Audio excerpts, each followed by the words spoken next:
Evet arkadaşlar, su korkumuza çözüm buluyoruz. Önder abi çözüm üretecek bakalım. Ne yapıyoruz abi? Petleri mi bağlıyoruz? Evet. Çevre koruma için hem temizlik hem de su probleminden kurtulmak için. Vallahi inşallah bakalım. Dereye düşersek donla atlarsın. Vallahi atlarım, yemin ediyorum. Kaç para biliyor musun dronlar dolardan sonra? Şu an her yere atlarım abi, sıkıntı yok. Videoda değil mi? Evet, bilmiyorum onu, sen ayarladın.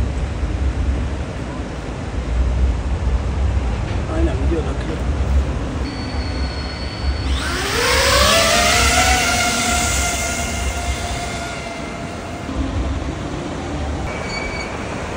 Önder abi pil çok zayıfmış, niye böyle ya? Hadi ya. Allah 27'ye düştü.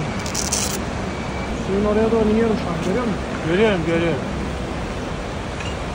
Sen suyun üstünden şey yap. Bile dik.